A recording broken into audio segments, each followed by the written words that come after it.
Around Dodge City and in the territory on West, there's just one way to handle the killers and the spoilers, and that's with a U.S. Marshal and the smell of Gunsmoke.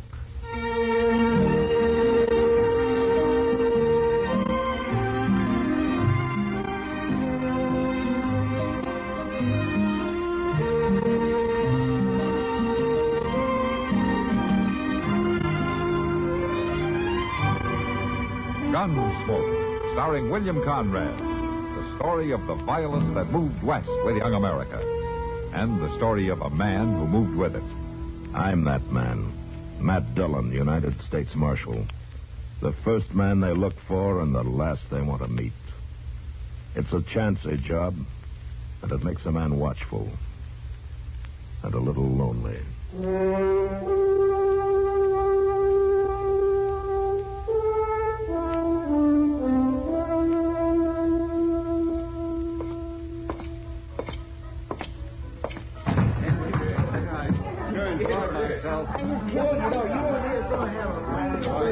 Hello, Kitty.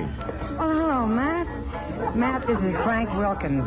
Emmett Wilkins' son. How are you, Frank? I've known your pa for a long time. I'm glad to meet you, Marshal. Frank's come back here to live, Matt. Yeah, it's fine. I know your pa will be pleased. Oh, yes, sir. I can sing louder, bite harder, and tell more lies than any man in this territory. Who's that? I heard him say his name's Bull Hogan, Marshal. Yeah, it seems he's a buffalo hunter. He just sold a load of hides and can't wait to get rid of his money. Looks like his friend there's kind of anxious to help him. Yeah. I got $50. It says Bull is right. Hey, bartender, I told you I want a bottle of the best. This stuff ain't got the strength of pop. Now, you fetch me a drink that'll scratch going down and thump when it hits bottom. Now, hop to it. Bartender, when Bull says hop, you hop. Yeah. Hey, you! You put that gun back in your holster and you leave it there. Who are you? I'm the marshal here. Yeah? Bull, look what's spoiling our party. Oh, we don't mean no harm, Marshal.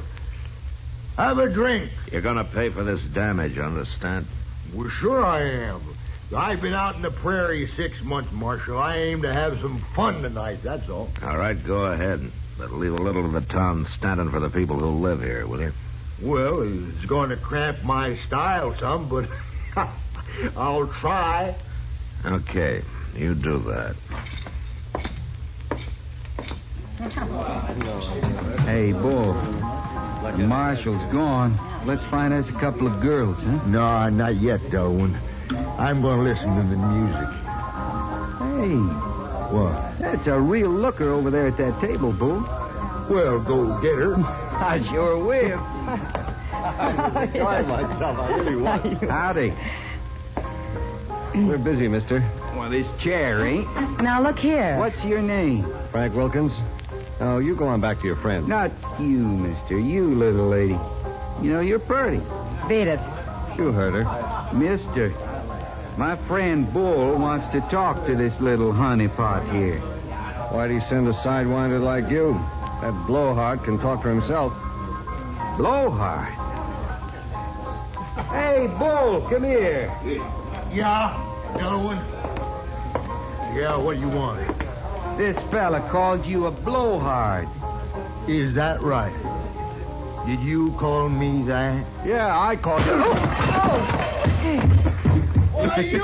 Oh, now, don't go for that gun. It's just a friendly fight. I ain't mad at you.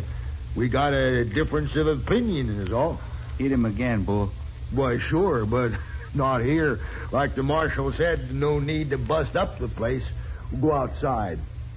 Unless you're yellow. Frank, It's don't... all right, Miss Kitty. You wait here. Come on, everybody. Me and this fellow's gonna kick up some dust, and the loser buys the drink. Come on. Oh, now. Come on. Over here, Bull. Yeah. All right, now stand back there and give him some room. Yeah, oh, no. Yeah. You ready, mister? Yeah, I'm ready.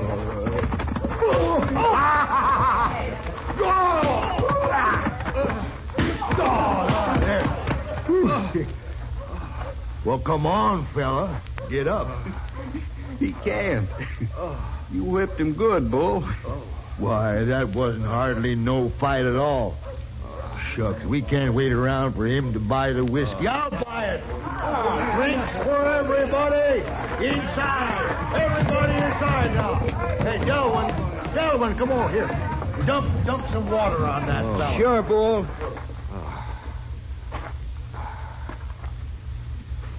I'll take care of him. Real good care of him. Call me a sidewinder, huh?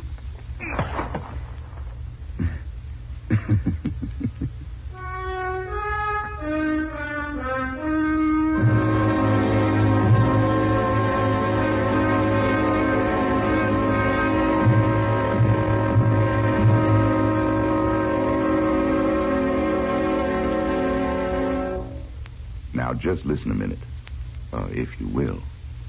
I've got a little story to tell you. Well, it's not so little. It's sort of a tall tale. It's about a Navy hero. Alfred Bullrod Stormalong was his name. Oh, he was a legend, he was.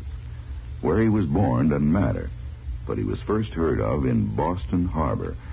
That was when he signed on as a member of the crew of a ship called the Lady of the Sea. Now, old Stormalong stood 30 feet tall and had muscles in his arms big as powder kegs. And when the good captain got a look at him, he said to the rest of the crew, "Here's an able-bodied seaman for you." Then he entered Alfred Bullrod's name in the log as Stormalong, A.B. Somebody realized that the A.B. could also stand for able-bodied, and they sort of picked it up. And for a long time, seamen would put that A.B. after their own names, meaning able-bodied seamen. Yes, sir. Well, old Stormalong was a great sailor, he was. And it wasn't many a year before he captained his own ship. The Courser it was, one of the biggest afloat.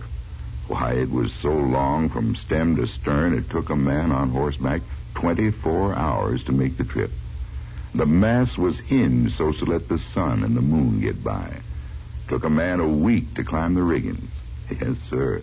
The Courser was a big one. And Stormalong's skill as a sailing man became known throughout the 7 seas. One of his greatest feats was taking the Courser through the English Channel. Seems the channel was only about 2 inches wider than his ship at high tide. But old Stormalong was up to the problem. You bet he was. He bought all the soap in Holland, and he and his men greased down the sides of the Courser. Well, sir, it slipped through that old channel as slick as a whistle. Didn't damage it one bit. But so much of that soap rubbed off onto the English coast that to this day, the cliffs of Dover are white. Of course, you believe me, don't you? Say, isn't it nice being citizens of a country where you can laugh and talk about things free as a breeze, and write and read and worship too? Yes, sir. Maybe you don't think about it much, but you should.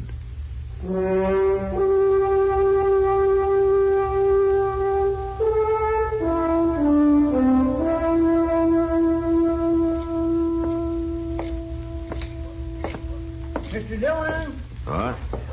Mr. Dillon? Mr. Dillon, I've been looking all over for you. Well, you found me, Chester. What is it? Frank Wilkins. He's dead. He's what? Dead. Well, I was sitting with him just a few minutes ago. Yes, sir, but he's dead now. Well, what happened? Well, they told me he got into a fist fight with some buffalo hunter over at the Long Branch.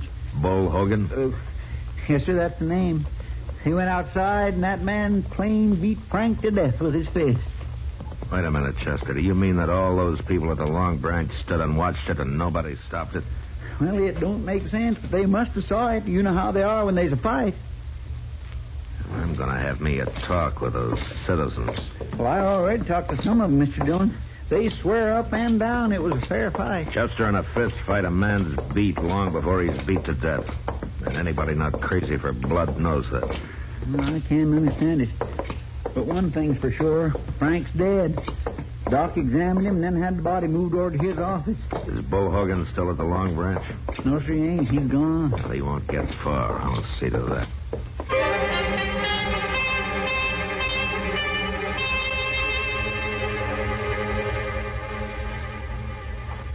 Delwyn? That you? Yeah, it's me, Bull. I got your horse hid in them trees. You better get going. Delwyn, I come into Dodge City to have me a good time. This ain't no fun sneaking out here to the edge of town, hiding in the dark. Ain't having me no fun at all. Well, it's better than being hung, ain't it? You killed that man. I didn't mean to. That don't make no difference. He's dead. You're stronger than you think you are. I never seen a man hit so hard. I can swing faster and hit harder than any other man in this territory. Keep your voice down, Bull. Being strong won't do you no good at the end of a rope. Well, it was a fair fight. That don't matter. They aimed to hang you, Bull. You didn't see how they was all looking at you, cold-like. Why, if I hadn't have made you leave that saloon when I did, they'd have closed in on you then and there. I'm the only friend you got, Bull. Delwyn, you ought to tell them that I didn't mean to do it. That wouldn't do no good. Not now. Your only chance is to get out of town till they cool off. Now, come on. Lucky I remembered seeing that old sod hut upriver on my way in. It's a good place to hide. You reckon I can find it? You go just like I told you, and you'll find it. I don't want no thanks for this, Bull. I'm risking my neck to help you, but that's what friends are for. I'll stay here in town and see how the wind blows. Tomorrow I'll ride out and let you know. Bring some grub and a bottle, huh? Sure. Now get going. I ain't never run away from nothing before in my whole life. You ain't running away, Bull. You're being smart. I ain't never tried that before, neither. I hope it works.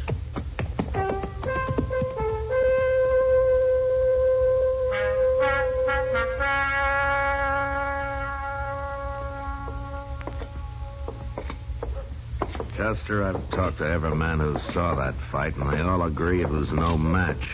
But while it lasted, it was fought fair. I guess I gotta take their word for it. Yes, sir, you sure do. They were all surprised that Frank died from it, huh? Well, my, I'd be surprised if he hadn't. Getting knocked down that hard. Yeah, cracking his skull on something when he fell. There's only one thing, Mr. Dillon. If it was such a fair fight, why did that cussed Bull Hogan light out so fast? I don't know, Chester. I don't know. Yonder's Miss Kitty. Yeah. Matt, did you find Bull Hogan? He left town, Kitty. I'm gonna trail him in the morning. Oh, Mr. Wilkins stopped in to see me. Well, he don't blame you none for what happened, Miss Kitty. Oh, no, Chester. He was just real broken up about his son. Matt, did you know he's offered $1,000 reward for Bull Hogan? Yeah. I wish he hadn't. Well, it's easy to see how he feels. Matt, that Delwyn Casper's here. Yeah. Hey, Casper.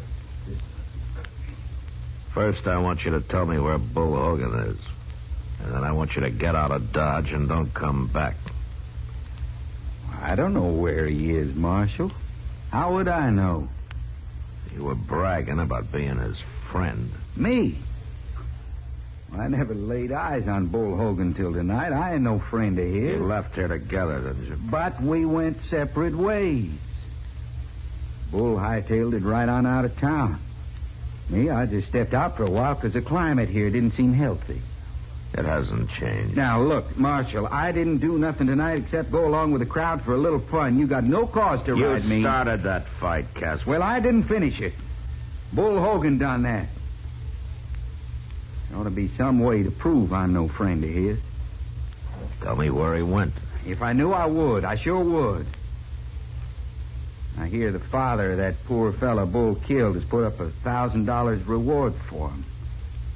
Is it true? Yeah, it's true.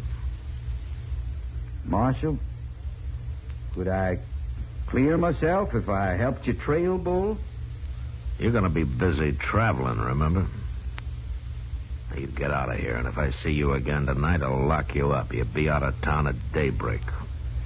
You're a hard man, Marshal. You ain't fair. I said get up. Well, you got rid of him, Matt. Yeah, it was a pleasure, Kitty. Casper just ain't no good at all. I sure would hate to be laying helpless somewhere and have him find me. Well, that's a good way to put it, Chester.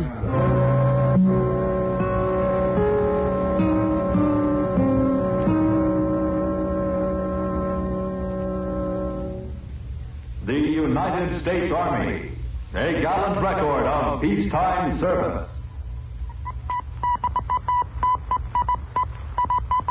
1904, commercial business is transacted by radio for the first time through the United States Army Signal Corps station in Alaska.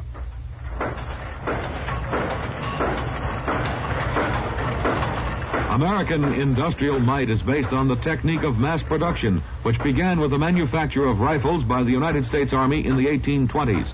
Captain John Hall in 1819 designed a unique breech-loading rifle and began production at the Federal Armory in Harper's Ferry, Virginia. Captain Hall then designed and built machinery to mass-produce the rifle with all parts interchangeable, a revolutionary advance in manufacturing technology. The United States Army, a gallant record of peacetime service.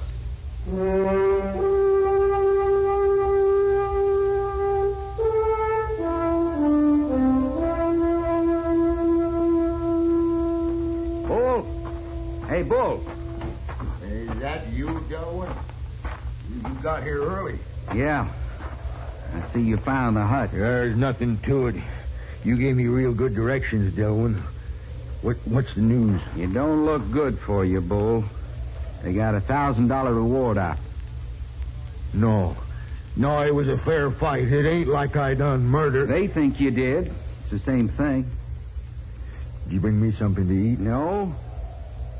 I thought about it. I decided not to waste the money. No, what do you mean waste it? What's that gun for? No, Dillon, you said you was my only friend. I guess I was lying.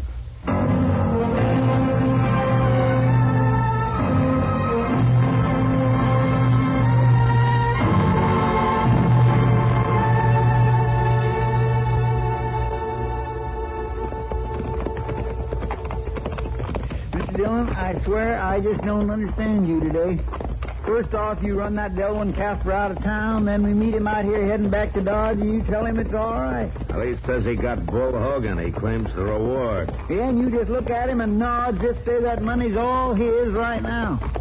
You think he really got Bull Hogan? There's no doubt about it. All we got to do now is get him. Casper killed Frank, Chester.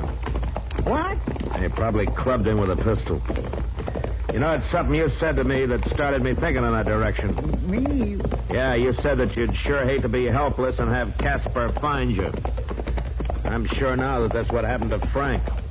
The problem is to prove it. There's that sod hut he talked about. Yeah.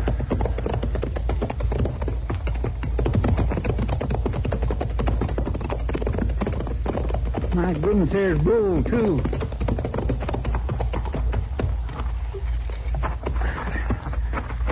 Bull Hogan, new shirt and all.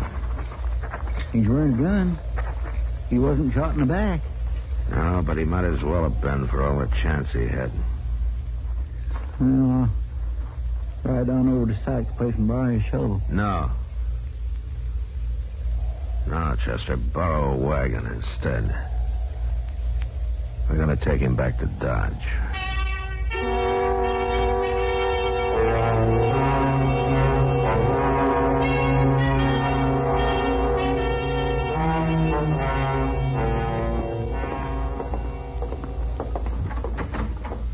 Here he is, Mr. Dillon.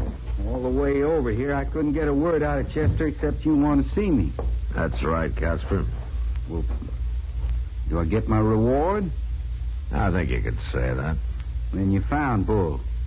Yeah, we found him. We had quite a time bringing him in, though. Bringing him in? He's the strongest, roughest man I ever tangled with. What are you trying to say, Marshal? We got Bull here in jail. Doc gave him a powder to put him to sleep. He's in the first cell. Go see for yourself. Well, but he's dead. I shot him. Yeah, you shot him all right, only you didn't kill him. Well, I did. I hit him right in the chest. Well, that's what saved his life, Casper.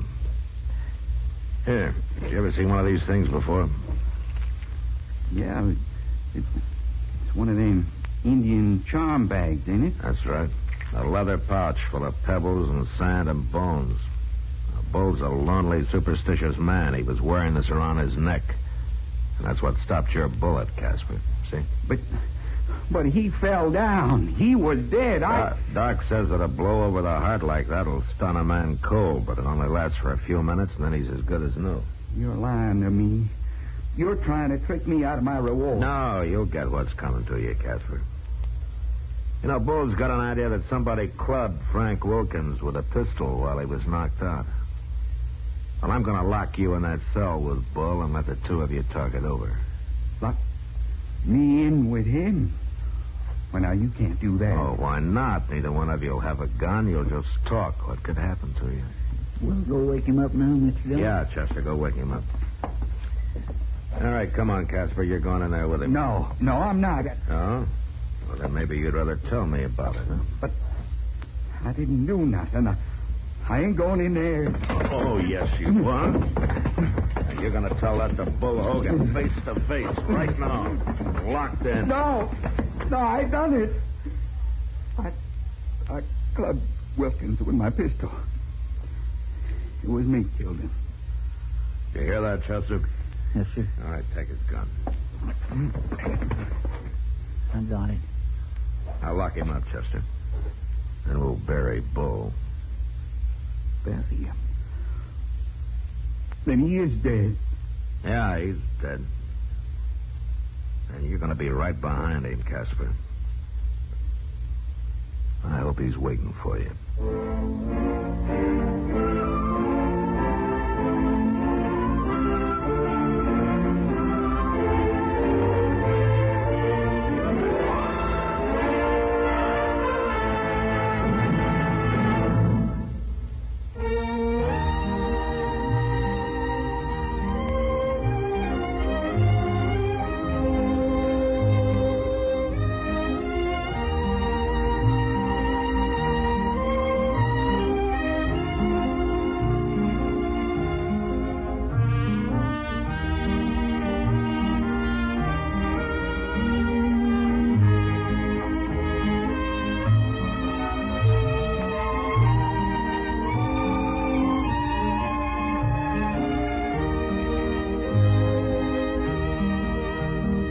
Gunsmoke. Produced and directed by Norman Macdonnell, stars William Conrad as Matt Dillon, U.S. Marshal. The music was composed and conducted by Rex Corey. Sound patterns were composed by Ray Kemper and Bill James. Featured in the cast were Parley Bear as Chester, Howard McNear as Doc, and Georgia Ellis as Kitty. George Walsh speaking. Join us again next week for another story of the western frontier of America in the 1870s on Gunsmoke. See me. That's right, Casper. Well, do I get my reward? I think...